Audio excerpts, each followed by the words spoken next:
Snow Treasure by Marie McSwigan, Chapter 26. It had taken the Germans until taps to miss the Polish recruit. Then the hunt for him had started. Nearer and nearer to the Kling Pearson came the searching party. But Uncle Victor was calm. If you couldn't find the boat in the daytime, knowing it was here, they're not going to find it at night, he comforted Peter. So let's not worry about their finding us. I'm only hoping that Turp and the other two don't pick this time to come aboard.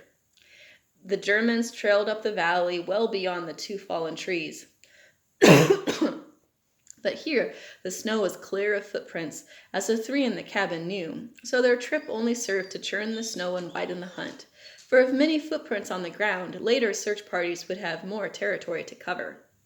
Uncle Victor, Rolls, and Peter continued to crowd up the peepholes and the fir branches over the ports.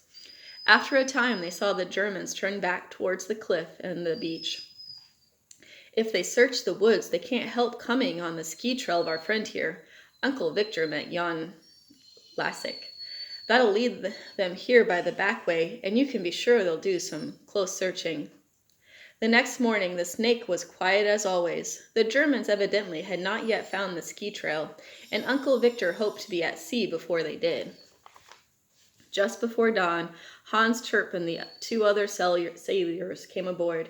They took turns watching for the enemy's approach, but the morning wore away, and they neither saw nor heard anything. The last of the gold would be brought down that afternoon. When it was dark, the Kling could sail. It was going to rain, Peter noted with satisfaction. It wouldn't matter now. The gold had been saved. Lavisa and Michael's team came to the Snake that day. Peter went out to join them, for he would be going back to town with them. He longed to remain in the Snake to see Uncle Victor set sail, but for the safety of them all and for the accomplishment of all they had set out to do, he made no protest when Uncle Victor said he must go back to town.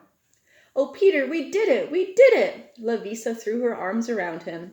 "Every last brick's out of the cave. It's all down here. We fooled them. We fooled those old goose-steppers." "What about the soldier that's missing?" Peter wanted to know at once. "Was there a search for him in town last night?" "Was there? Well, you should have been at home. In the middle of the night they pounded on the door. Poor Garson went to open it. They almost knocked him down, pushing past him. They started searching the house. They looked in closets, even with Mother's dresses. They woke up Bunny and he started hollering. Mother told them she didn't know what they were looking for, but if they tell her, she'd know how to help them. But they just went on poking behind curtains." "Do they think we'd hide one of their men? Why are they making this fuss?" "I guess on account of his being a Pole and forced against his will to join their army." "Was he? How do you know that? How do you know he's a Pole? Nobody in town said he was a Pole." But Peter wouldn't tell. Lavisa went on. "There's a notice on the school door. It said that anyone with information about this missing soldier must report at once to the commandant. And if anyone is found to know something and hasn't told, he'll be punished with death. Ugh, these Germans!" "Whew!" Peter whistled. "Mother's afraid for the Holmes," Lavisa went on. "She thinks the missing man might be hiding around their barn, and she's going down this afternoon to warn them to get him out. For she said if they did find anyone there, it'd be pretty hard to make the Nazis understand the Holmes didn't want him. She'll be there when we get back." Peter nodded. "Let's get these bricks down and get out of here." Lavisa turned back to her sled, and Peter, watching her, saw her stiffen in fright.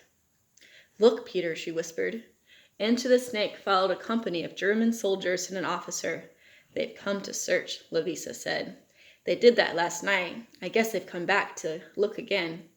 "Peter, what'll we do? They'll see us with the gold." "Right," he snapped into action. "The kids'll have to hurry. Get your bricks in the snow. Quick, team!" He lowered his voice. "Here comes the Germans." Like squirrels burying nuts, the children burrowed in the snow. It flew in all directions.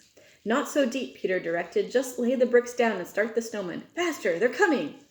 Mitted hands had unloaded the sleds. Now the snow was being patted into hard lumps. The children were well practiced after so many months of winter. Soon was standing a fine army of snowmen. Michael's team was further up the valley, by the furthest of the two fallen trees.